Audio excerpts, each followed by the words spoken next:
Hello, everybody, and welcome to this session on pensions and what they are good for. We are very, very, very fortunate to be joined by Daniel, who is from Brooks McDonald.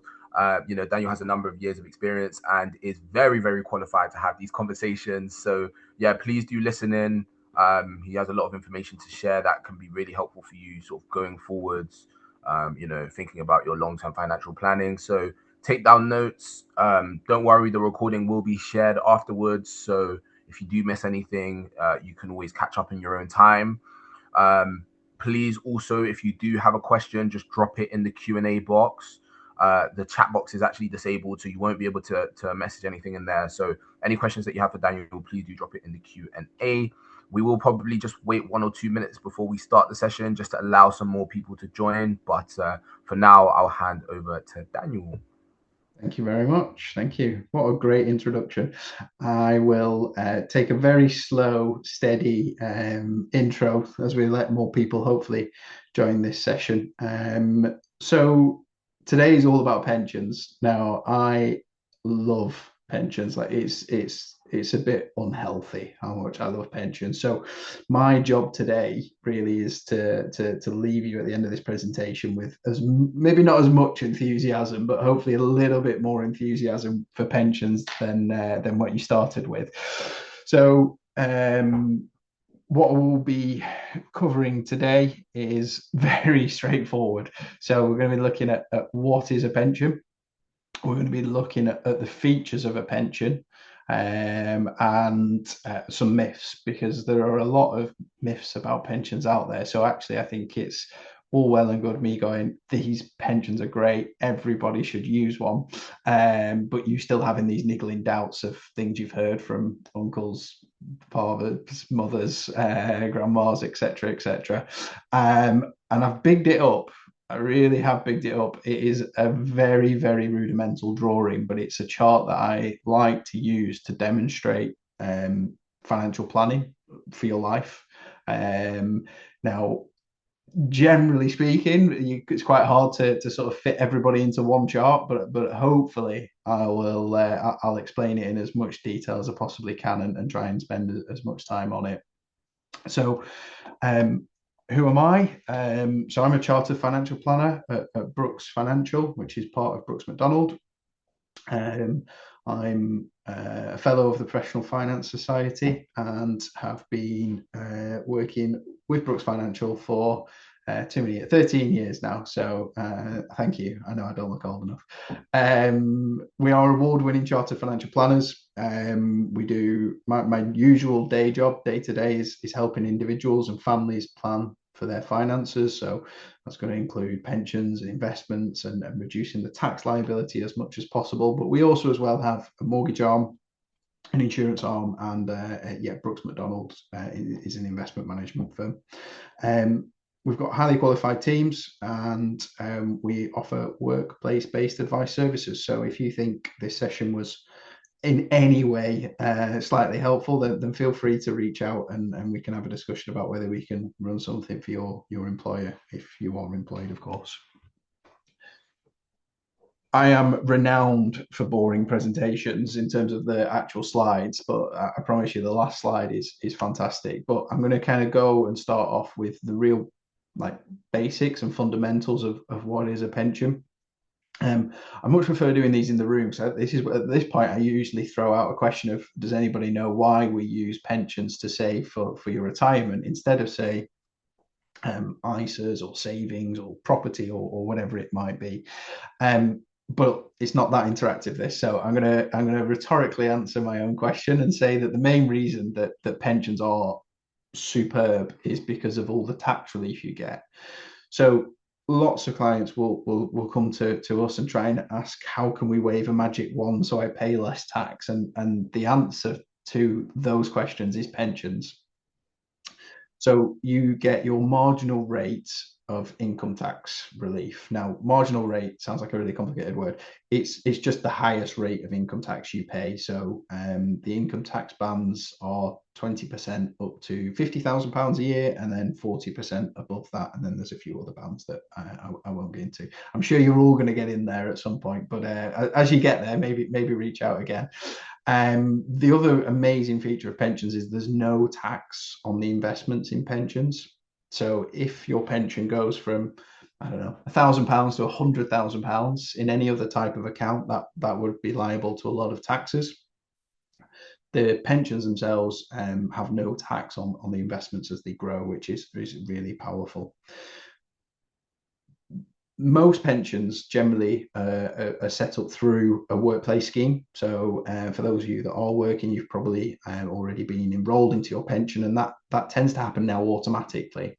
Now, there are minimum contributions for pensions, which is if you contribute 5%, your employer has to contribute 3%, and that's the law.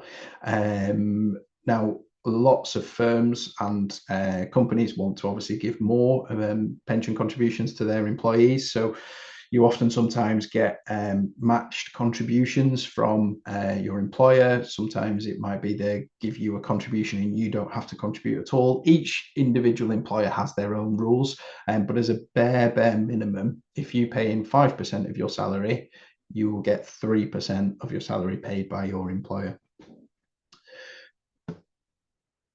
Just as an example, if you are contributing 5% and you are a basic rate taxpayer, then that 5% only costs you 4% because of the tax relief you get on the way in.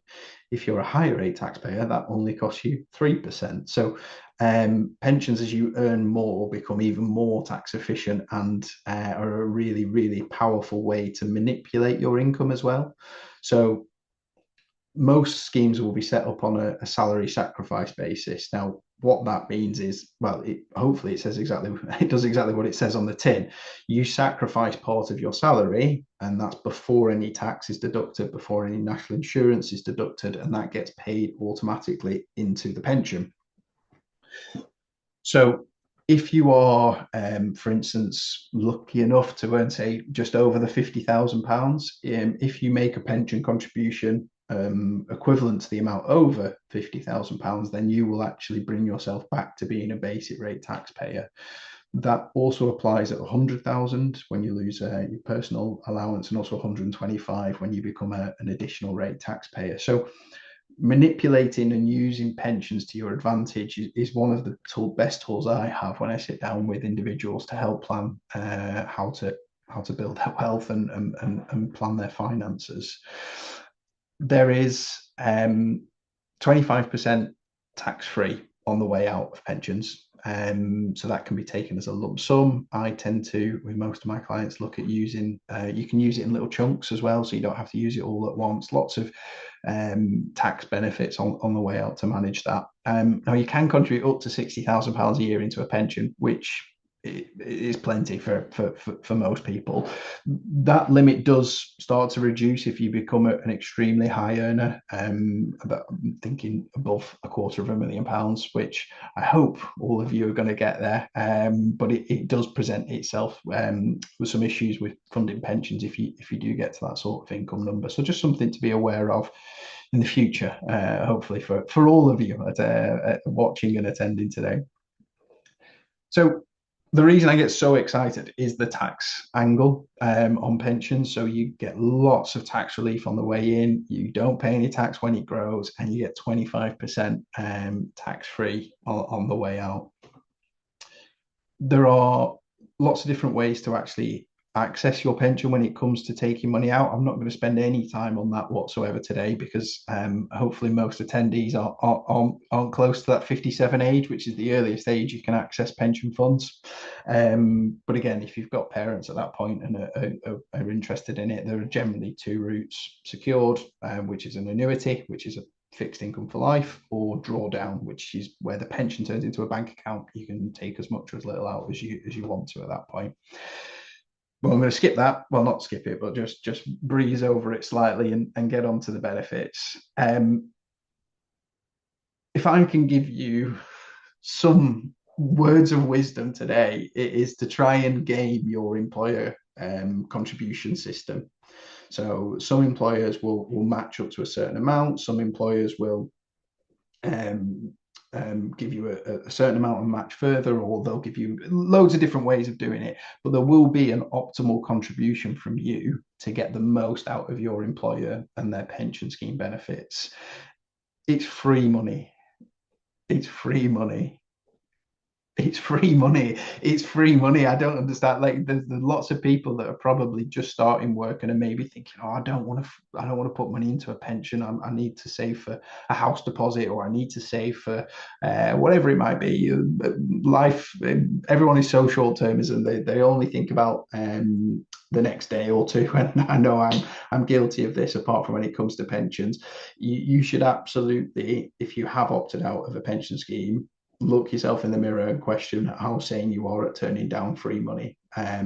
Because if you start young, and I've got some charts on this later in the presentation, the power of compounding and the investment returns is astronomical. The difference between starting at say 25 instead of 35 is huge. So definitely reconsider, and hopefully by the end of it, I'll make sure that you are enrolled in your company pension scheme if you are working. There's no investment choice now. So for those of you that are as slightly geeky as me and have read nudge theory, it's a really powerful tool. Most human beings do not want to make a decision, and actually if the decision is made for them, they'll very rarely go against that. So the auto enrollment, which is basically a fancy term for you have to join a pension scheme unless you choose not to, follows this theory, and therefore everybody gets automatically enrolled into the pension scheme, and you have to make an active decision to come out of the pension scheme. And the stats on this in terms of the level of people that had a pension pre auto enrollment to post is huge. But that also applies as well with actually having to choose how the pension's invested. So as part of the rules of auto enrollment, to make it as easy as possible for anybody who's maybe not confident of investing money, or doesn't know what to do. And hopefully you attended the presentation a couple of weeks ago where I talked about that there are similar type things to this in ISAs and various other bits and pieces. But there is what's known as a default investment, which for 98% of the population will be exactly where they should be and where they can leave it. I think gone are the days where default funds were probably not the best. These days they are absolutely suitable and perfect for the, like I say, 98% of the population. Of course, there'll be the odd person where it's not perfect or works in the best way, but like I say, there will be one of the odd ones out if that's the case more than anything. So you can join your workplace pension, you get free money from your employer, you don't have to choose which investment you're invested into, and it's absolutely amazing. The investment choice itself will be tailored to your age. So a lot of the investments whilst you're young will have lots of investments in companies and equities and shares, and that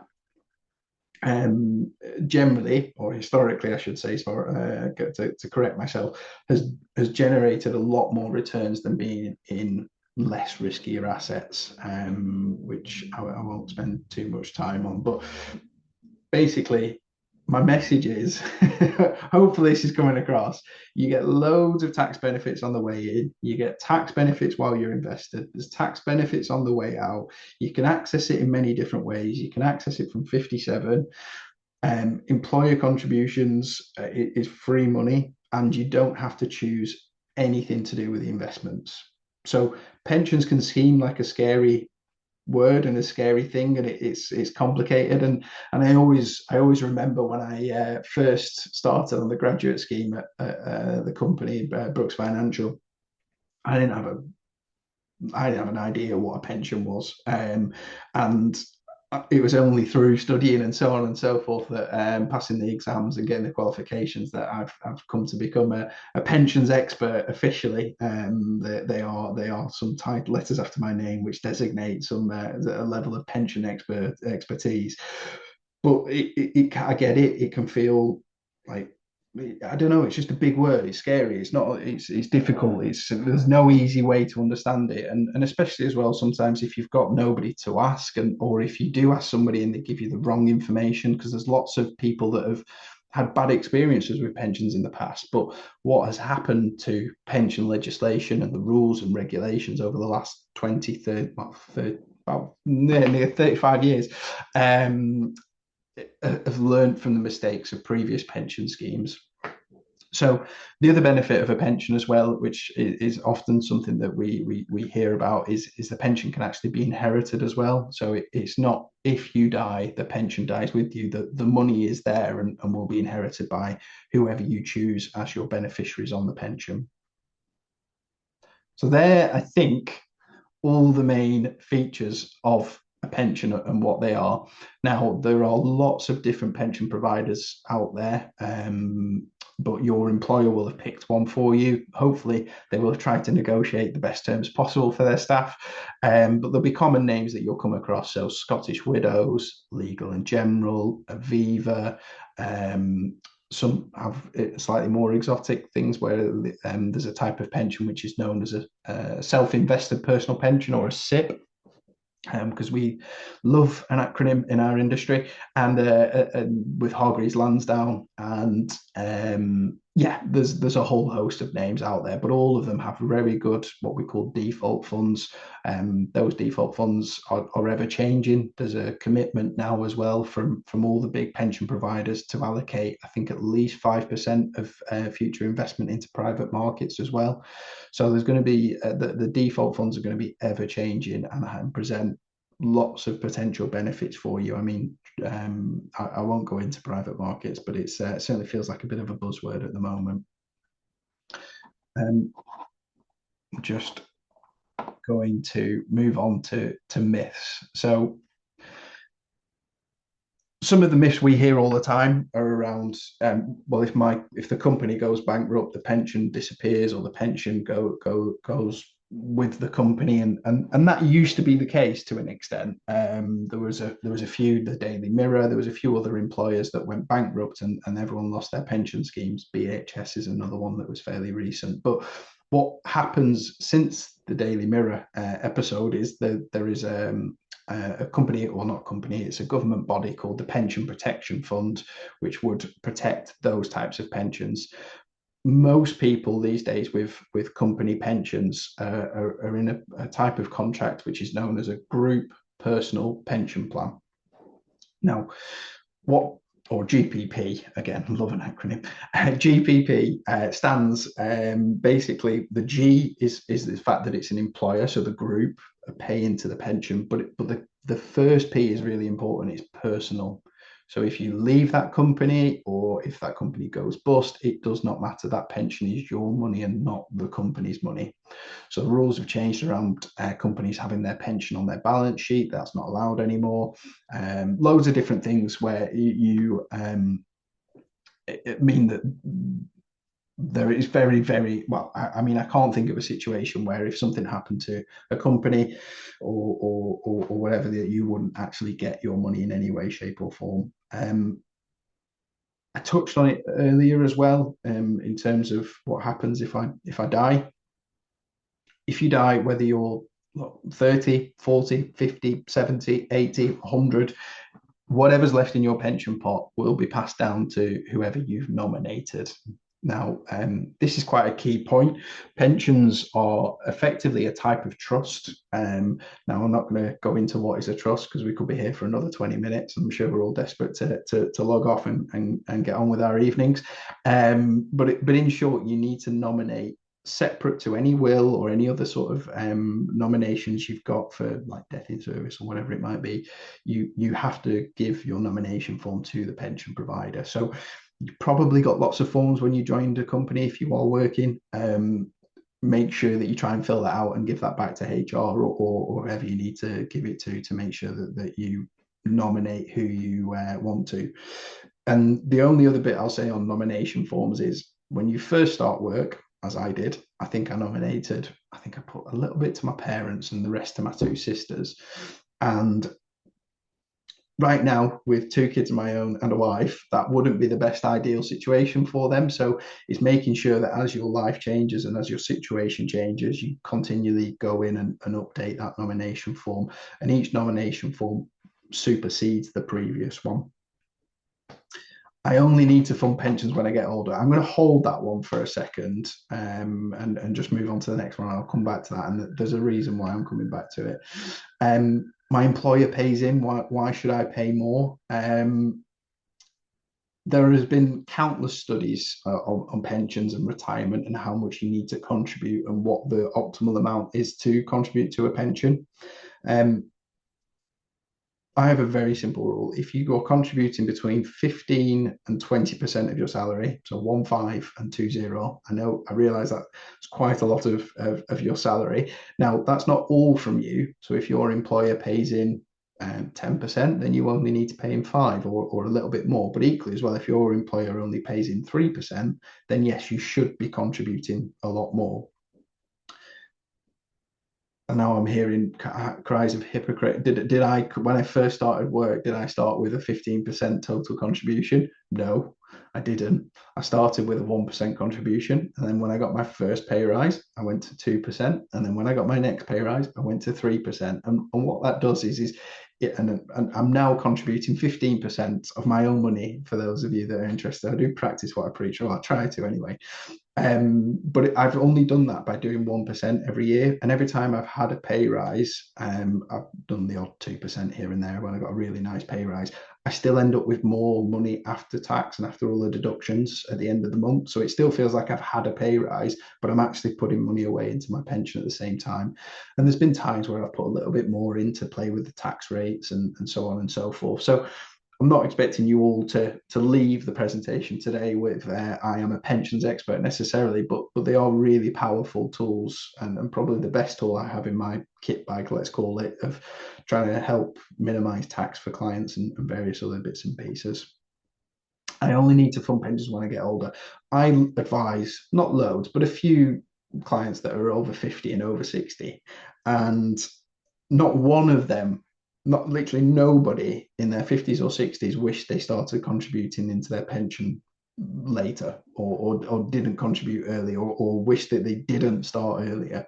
It's really, really important that you don't have to do much for it to have a real huge impact in terms of how much money you will have at the end.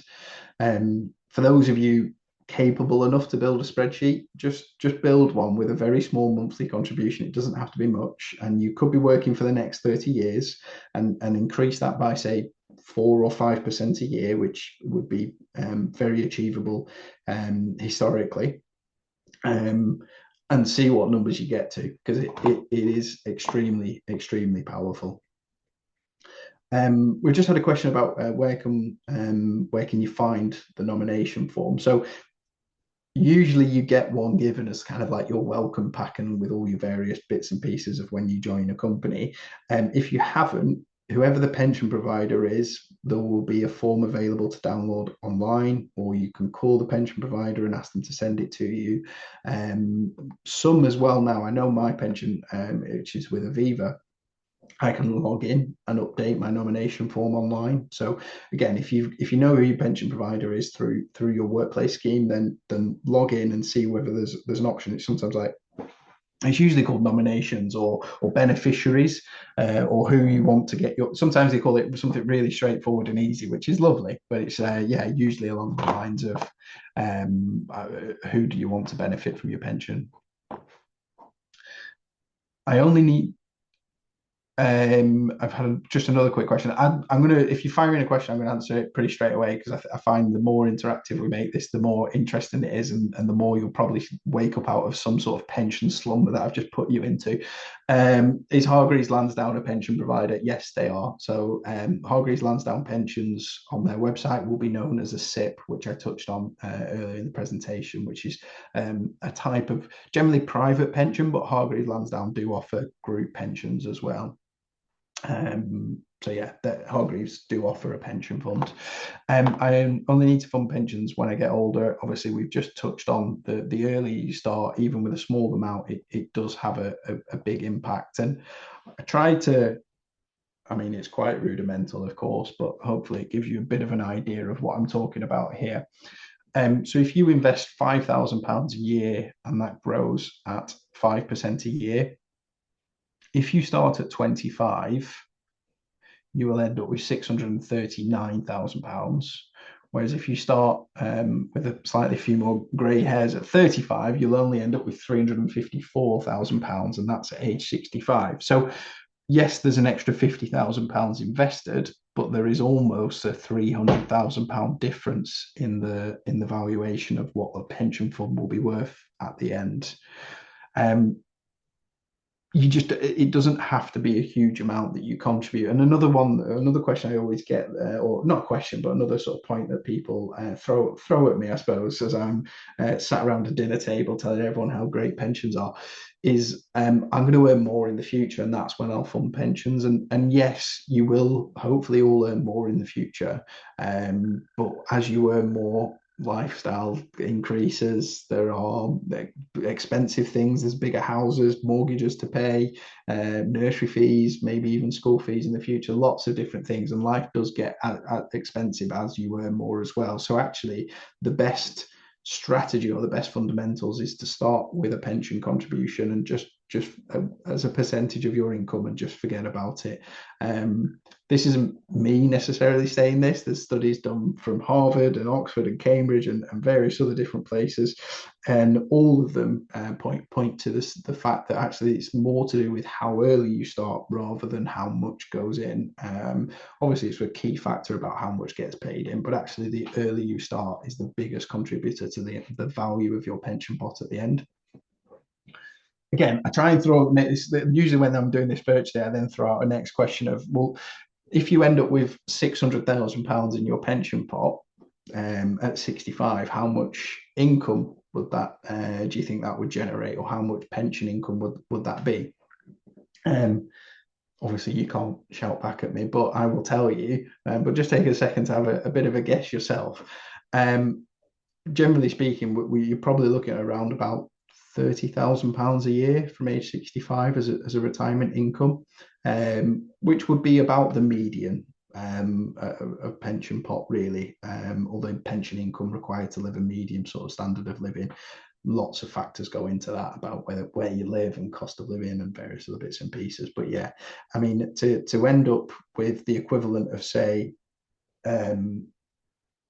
£3,000 a month after tax, you generally need close to at least £1 million, if not a little bit more, like 1.1, 1.2 million to be safe. So lots of factors go in, and actually pensions can be or should be your biggest investment of your life. But it doesn't have to be a big, expensive part of your life. It's just a small, regular contribution is all you need to do. I'm now going to try, and this is going to be the chart that explains it all, I hope. Now, I do this all the time, and in person it's great. It works really well, and I've tried to draw this on my laptop with my little pen. So forgive me for how rudimental this is, but I think it's possibly the best way I've found of demonstrating your life financially. So I told you it's rudimental. I do apologize, but the point is hopefully you get it. So on the thank you for the laughing emoji, whoever that was. It is hilarious, I promise. But hopefully it gets the point across. So we've got time along the bottom. So I'm guessing most of you are sort of early mid-20s, and you're probably going to work as long as you're going to be retired, which is quite a scary thought when you think about it. But there's a little tombstone at the end there, and that's you dead. And we've got income. So most people's income pattern follows this sort of trajectory, which is really steep for the first 10, 15, 20 years of your working life before it plateaus. You get quite expensive. You might not be doing as much work or whatever it might be. And then as you get towards the end, towards retirement, it might be that you're doing less hours or you take a less stressful job or whatever it might be. But for most people, this tends to be the sort of the income pattern that we see. I'm so sorry about this. But like I said, when I usually would have like a whiteboard and I'd be drawing this live, and it's much better, I promise. But most people's expenditure also follows this sort of pattern. So when you first start work for sort of the first 2 or 3 years, it's quite hard to get by. You're probably spending as much as you're bringing in, and that's fine. That's just a fact of life. But there will come a point where you could, if you wanted to, or should do, where you could spend less than what you're actually earning, and that's that period there.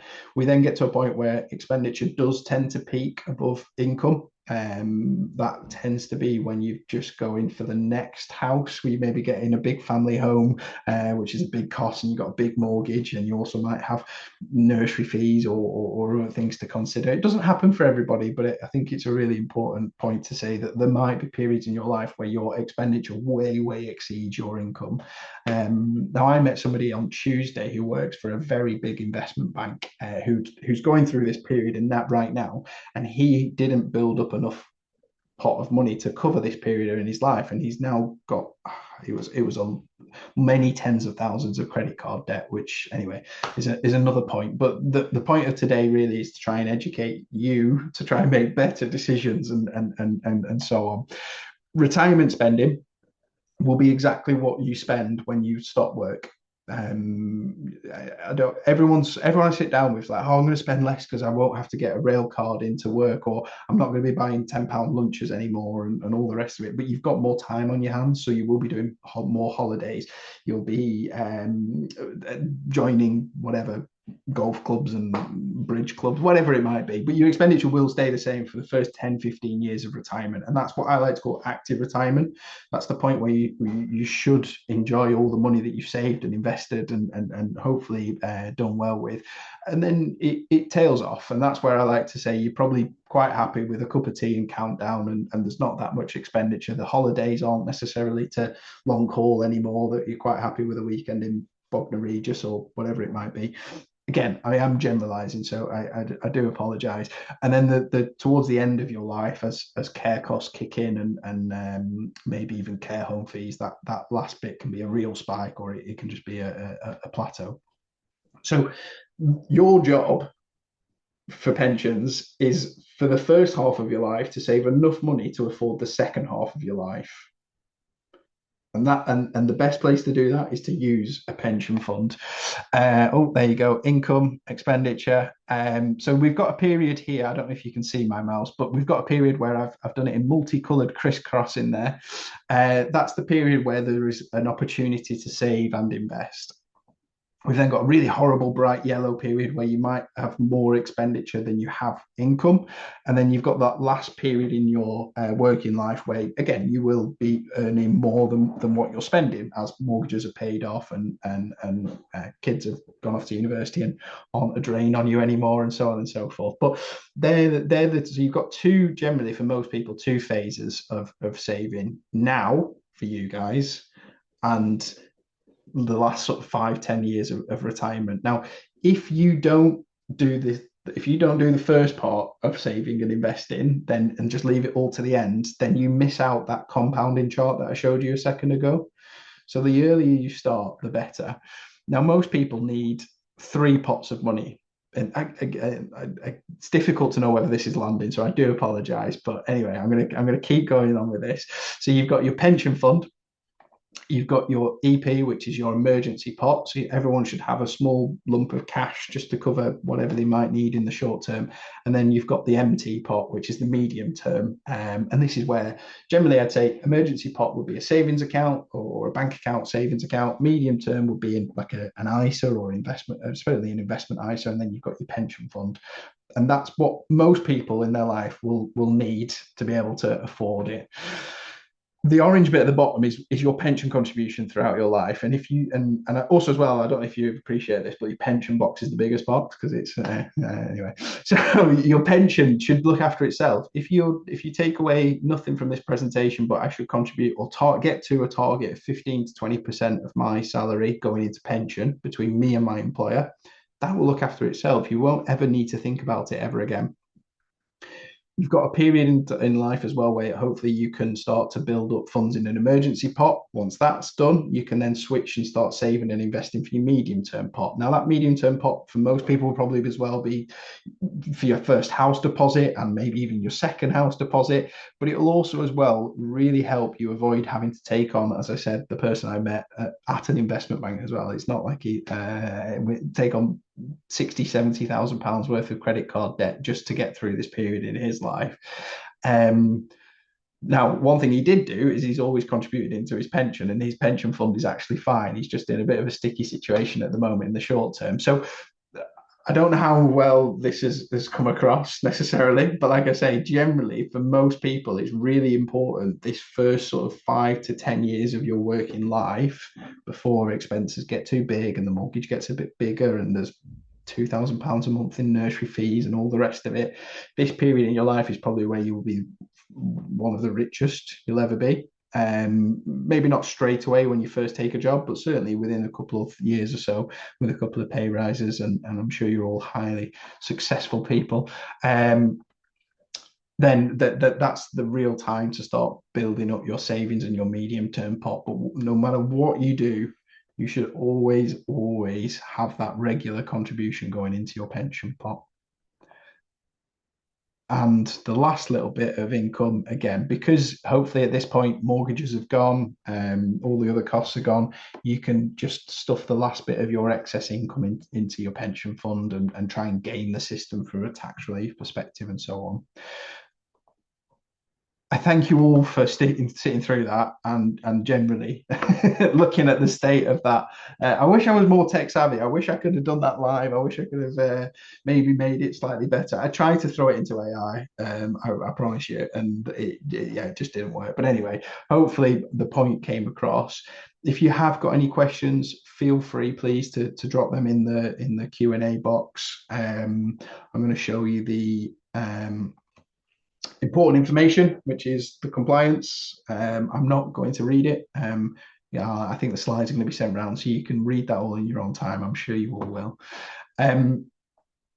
But yeah, thank you for attending. I'm not getting any sort of more questions coming through. There are one-to-one sessions, which people have hopefully started to take advantage of. I think there are still a few slots available to book on, and the link's been sent around by the 10,000 Interns Foundation as well. So do try and take advantage of that, because that's your own little 30-minute chance to speak about your own personal finances with somebody who's qualified and so on. I didn't even touch on lifetime ISAs.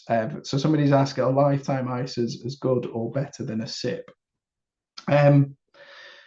Lifetime ISAs, the whole product's changing. So I think from April 2028, I saw this morning, the whole thing's changing. So I wouldn't really use lifetime ISAs anyway. But put simply, you get, for those that don't know, you get a 25% bonus for every pound that you put into your lifetime ISA. So if you put £1 in, you'll end up with £1.25.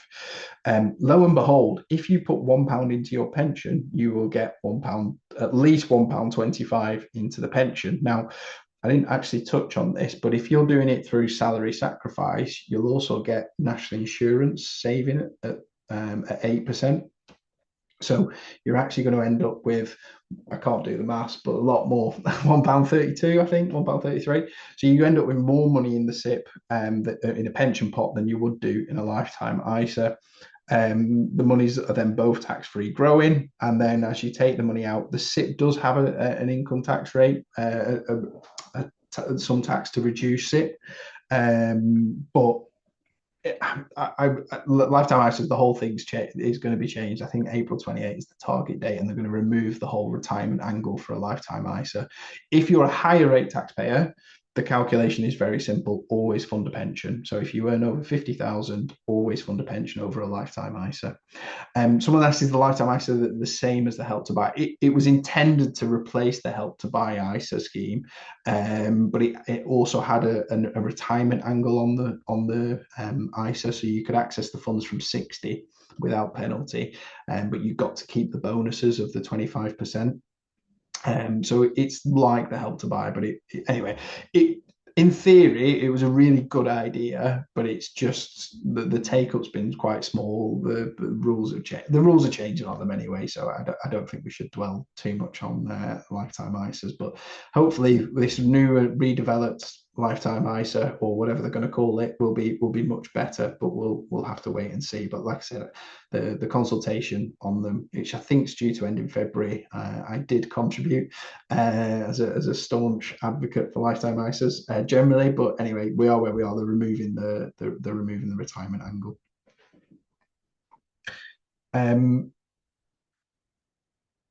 Yeah, I'll hang around for a couple more minutes and just see if any more questions drop into the Q&A. If there isn't, feel free to end. And thank you very much for attending. The next one in a couple of weeks is focused purely on financial planning for women, because there is a huge disparity between how much women pay into the pensions. There's a few specific topics. Thankfully, I'm not delivering it, because that would be the worst thing in the world as a male to mansplain my way through why women should pay more attention to financial planning. I've got Rachel who's delivering that session for you. So hopefully the females that are still on do attend. It'll be very, very important.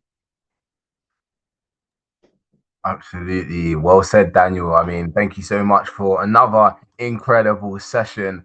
Guys, did I lie to you? Did I lie to you? This man is incredible. Did you see the chart? What did you think of the chart? Good, man. Great. Honestly, look, never disappoint, Dan. Never disappoint. Yeah. I'm sure everyone will agree. Look, we're getting a bunch of love in the chat. We love Oh, that. nice. Thank you, guys. No, honestly, thank you so much for another great session, Dan. Really do appreciate that. And guys, thank you for staying locked in with us. We know it's late. Some of you might have had work, you might have had uni, so we do really appreciate you taking in this knowledge at this time. Like I said at the start of the session, if you missed anything, don't worry. I will be sending a recording to all of you at the end, so you will receive all of that. And yeah, guys, if you have any questions or anything that you feel we can help you out with, you are all part of the alumni program, so please do feel free to reach out to our alumni email, and we'll be more than happy to help you out in any way. Also, we are releasing some more one-to-ones with the Brooks Macdonald team, so have a look out on your inbox. I will be sending out some information in possibly the next couple of days with the new link to sign up to those. So yeah, definitely make the most of those one-to-one sessions. A great opportunity for you to really apply some of this information that Daniel has given you, but really focus on making it really, really personal with the team that will be coming in. But yeah, I won't waffle on too much. It is quite late. So yeah, thank you so much, Dan, again. And guys, yeah, you all have a lovely evening. Take care. Thank you. Dan. Have a nice evening.